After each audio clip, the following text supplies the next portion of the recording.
Hello students, welcome back to my channel. कैसे हो आप सब? उम्मीद करती हूँ बेटा सभी अच्छे होंगे और अपना ख्याल भी रख रहे होंगे। तो बेटा आज हम करने जा रहे हैं अपनी वर्कशीट नंबर 10। ठीक है, 8th क्लास के बच्चों के लिए बेटा सामाजिक विज्ञान की है, जो कि 28 तारीख की है।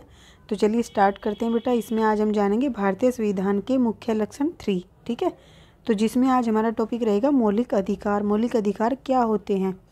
ओके, स्वतंत्र भारत में राज्य की सत्ता के दुरुपयोग से बचने के लिए नागरिक के अधिकारों को संविधान में निहित किया गया, या निहित मतलब बेटा कि शामिल किया गया। ठीक है, तो स्वतंत्र भारत में राज्य की सत्ता के दुरुपयोग यानी कि कोई भी किसी तरीके से किसी नागरिक का शोषण ना कर सके, उसके लिए उसको कुछ अधिकार दिए गए हैं प्रत्येक नागरिक को, जिनको क्या बोला जाता है?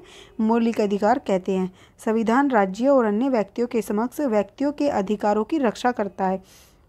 संविधान क्या करता है बेटा? राज्य और अन्य व्यक्तियों के समक्ष किसी एक व्यक्ति का या तो कोई और व्यक्ति या फिर कोई संविधान उसका हनन ना कर सके, उसके लिए कुछ अधिकार दिए गए। इसके अलावा संविधान के एक खंड में नीति निर्देशक तत्वों को भी समाहित किया गया है, यानी कि शामिल किया गया है, जिसका उद्देश्य राज्य में सामाजिक आर्थिक सुधार लाना है। ठीक है, इसके अलावा बेटा नैतिक निर्देशों को या नीति निर्देशक तत्वों को भी समाहित किया गया, जो कि सब क्या करते हैं? हमारे अच्छे के लिए, उस देश के नागरिक के लिए, हितों की रक्षा के लिए ये सब मतलब कि उसमें शामिल किए गए हैं हमारे संविधान में। तो मौलिक अधिकार कौन कौन से हैं बेटा? जिन पर हम सबका अधिकार है वो है पहला, समानता का अधिकार। ठीक है, इसका क्या मतलब है? कानून की नज़र में सभी लोग समान हैं, मतलब किसी भी नागरिक को किसी के साथ धर्म, जाति, लिंग के आधार पर भेदभाव नहीं किया जा सकता, यानी कि कोई भी व्यक्ति किसी के साथ धर्म, जाति, लिंग के आधार पर भेदभाव नहीं कर सकता। ठीक है, उसको सभी समान अवसर मिलेंगे। स्वतंत्रता का अधिकार क्या है बेटा? इस अधिकार के अंतर्गत अभिव्यक्ति और भाषण की स्वतंत्रता है, यानी कि हर व्यक्ति को अपने विचार प्रकट करने की आज़ादी है। सभा संगठन बनाने की स्वतंत्रता है, कि वो किसी के साथ भी सभा कर सकता है, अपने मतलब कि एक तरीके से तुम्हारे लैंग्वेज में बोले तो बेटा दोस्त बना सकते हैं। ठीक है, देश के किसी भी भाग में आने जाने की उसको स्वतंत्रता है। रहने की स्वतंत्रता है। कोई भी कार्य करने की, व्यवसाय करने की स्वतंत्रता है। पेशा या कारोबार यानी कि जो भी रोजगार हो, ठीक है, उसका पूरा अधिकार है। शोषण के विरुद्ध अधिकार में क्या है बेटा? इसमें मानव व्यापार और 14 वर्ष से कम उम्र के बच्चों को मजदूरी पर रखना एक अपराध है। अगर ऐसा होता है तो वो इसके तहत क्या कर सकता है? कंप्लेन कर सकता है। ठीक है, या फिर उसको अगर कोई ऐसा करता है तो उस पर कानूनी कार्रवाई होगी। ठीक है, 14 वर्ष तक किसी भी बच्चे को इस तरीके से काम करने का कोई भी वो नहीं है। ठीक है, वो क्या करे? उसकी उम्र पढ़ाई की होती है उस समय तक। धार्मिक स्वतंत्रता का अधिकार क्या है बेटा? प्रत्येक व्यक्ति को अपनी इच्छा का धर्म अपनाने और उसका प्रचार प्रसार करने की स्वतंत्रता होती है। ओके, यानी कि कोई भी धर्म को अपना सकता है, वो उसके ऊपर है कि वो कौन सा चाहता है। ठीक है, कोई किसी के साथ ज़बरदस्ती नहीं कर सकता कोई भी धर्म अपनाने के लिए। फिफ्थ है बेटा सांस्कृतिक और शैक्षिक अधिकार। ठीक है, तो ये क्या है? संविधान में कहा गया है कि धार्मिक या भाषाई सभी अल्पसंख्यक समुदाय अपनी संस्कृति की रक्षा के और विकास के लिए अपने अपने शैक्षणिक संस्थान खोल सकते हैं। ठीक है, यानी कि सब अपनी संस्कृति के हिसाब से, यानी कि देखो बेटा किसी देश में कौन सी, मतलब कि किसी राज्य में कोई सी लैंग्वेज बोली जाती है, किसी राज्य में कोई सी, तो वो अपनी लैंग्वेज के अकॉर्डिंग अपने मतलब कि संस्थान खोल सकता है, जिसमें वो अपनी लैंग्वेज को पढ़ा सकते हैं। ठीक है, जैसे कि जो बेटा उर्दू पढ़ाई जाती हैं तो मदर से बोला जाता है, उर्दू के लिए खुले होते हैं। ठीक है, ऐसे ही संस्कृत पढ़ाने के लिए गुरुकुल खुले होते हैं। इस तरीके से अपने धार्मिक भाषाएं यूज करते हैं, उसके आधार पर कोई भी संस्थान खोल सकते हैं, सभी को आज़ादी है। फिर संवैधानिक उपचारों का अधिकार, मतलब सभी नागरिकों को मौलिक अधिकारों के हनन होने पर अदालत जाने की स्वतंत्रता है। अगर उसको लगता है इनमें से कोई भी अधिकार का उसका हनन हो रहा है तो वो उसके लिए कहाँ जा सकता है? अदालत में जा सकता है। ठीक है, नेक्स्ट क्या है बेटा? धर्मनिरपेक्षता क्या होती है? तो धर्मनिरपेक्षता का अर्थ है राज्य द्वारा किसी भी एक धर्म को राज्य के धर्म के रूप में बढ़ावा देना, यानी कि कोई भी धर्मनिरपेक्षता का मतलब होता है कि कोई भी राज्य क्या करता है? किसी एक धर्म को बढ़ावा देता है राज्य के धर्म बनाने में। ठीक है, राज्य किसी एक धर्म के रूप में बढ़ावा देना, अर्थात राज्य के लिए सभी धर्म समान है। देखो, धर्म निरपेक्षता का मतलब ये बढ़ावा न देना, ये लाइन थोड़ी सी अलग लिखिए, बढ़ावा न देना, न लगा लेना, ठीक है, के रूप में बढ़ावा न देना। अर्थात राज्य के लिए सभी धर्म क्या है, समान है, वो किसी एक को बढ़ावा नहीं दे सकता। भारत इसलिए क्या है, एक धर्मनिरपेक्ष राज्य, क्योंकि यहाँ पर भी किसी भी एक धर्म को बढ़ावा नहीं दिया जाता, सभी को अपनी इच्छा अनुसार कोई भी धर्म को का प्रचार प्रसार करने की पूरी आज़ादी है और अपनाने की भी पूरी आज़ादी है, ठीक है। अब कुछ क्वेश्चन कर लेते हैं बेटा। यहाँ पर क्रियाकलाप दिया गया है कि इनके सामने संबंधित मौलिक अधिकारों के नाम लिखिए। जैसे कि मेरा दोस्तों के साथ पढ़ना, खेलना, खाना खाना, ठीक है।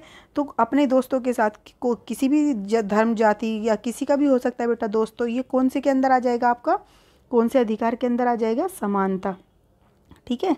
तो ये है समानता का अधिकार, ओके। इसी के तहत वो क्या कर रहा है, किसी के साथ भी खेल सकता है, पढ़ सकता है या खाना वाना खा सकता है, ठीक है। फिर मुझे देश के किसी भी राज्य में निवास करने का अधिकार है। तो किसी भी राज्य में निवास करने का अधिकार किसके अंदर था बेटा, स्वतंत्रता, ठीक है, स्वतंत्रता का अधिकार, ये अधिकार लिख लेना, ठीक है। अब नेक्स्ट क्या बेटा, नेक्स्ट है आपका, मैं 14 साल से कम उम्र का हूँ, मुझसे मजदूरी न करवा सकता, ठीक है। तो ये किसके अंदर आता है बेटा, आपका शोषण के विरुद्ध अधिकार, ठीक है। आप ये लिखोगे इसके अंदर, तीसरे के शोषण के विरुद्ध अधिकार, ओके। अब फिफ्थ क्या है बेटा, फोर्थ क्या है, मुझे 1 मिनट, फिफ्थ है मुझे अपने धर्म को मानने और उसका प्रचार प्रसार करने की स्वतंत्रता है। तो ये कैसी स्वतंत्रता है बेटा, धार्मिक स्वतंत्रता का अधिकार है ये, ओके। फिर मुझे अपनी संस्कृति की रक्षा व उसके विकास का अधिकार है।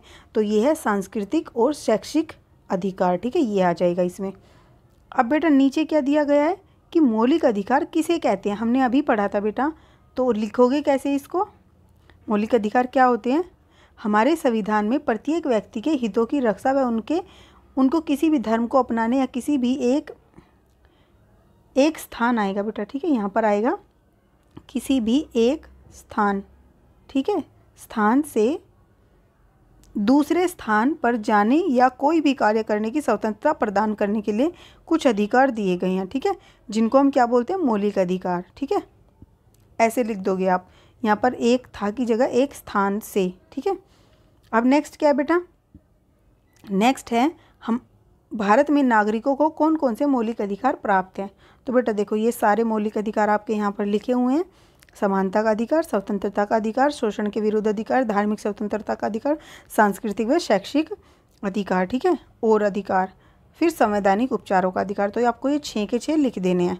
आप कैसे लिखोगे, भारत में नागरिकों को मतलब कि कुछ मौलिक अधिकार प्राप्त है, कौन की जगह कुछ मौलिक अधिकार प्राप्त है, जो कि लिखो, जो कि फर्स्ट समानता का, दूसरा ये, ऐसे करके लिख दोगे।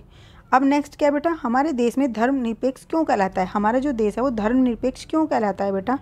तो हमारा जो मतलब कि धर्म है वो धर्मनिरपेक्ष क्यों कहलाता है हमारा देश, क्योंकि हमारे देश में किसी भी एक धर्म को बढ़ावा नहीं दिया जाता। हमारे देश में किसी भी व्यक्ति को कोई भी धर्म को अपनाने की स्वतंत्रता है, वह किसी भी धर्म का प्रचार प्रसार कर सकता है और किसी भी एक धर्म को राजकीय धर्म या राष्ट्रीय धर्म के रूप में नहीं स्वीकार किया गया, इसलिए हमारा देश क्या है, धर्मनिरपेक्ष कहलाता है, ठीक है। अब नेक्स्ट क्या बेटा, नागरिकों के लिए मौलिक अधिकार क्यों आवश्यक है, मतलब इन मौलिक अधिकारों की आवश्यकता क्यों पड़ी।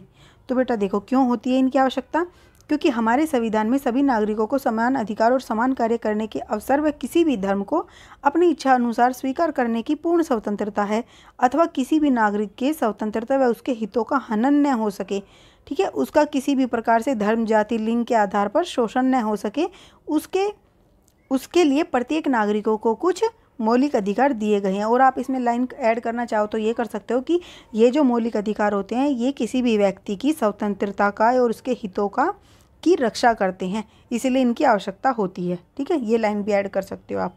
तो ये थी बेटा आपकी आज की वर्कशीट, उम्मीद करती हूँ आपको अच्छे से समझ आ गई होगी। फिर भी कोई डाउट हो तो कमेंट बॉक्स में पूछ लेना। इस वीडियो में इतने, अपना नेक्स्ट टॉपिक जो होगा हम अपनी नेक्स्ट वीडियो में करेंगे। तब तक के लिए ऐसे ही हंसते रहिए, मुस्कुराते रहिए, पढ़ते रहिए और आगे बढ़ते रहिए। Thank you.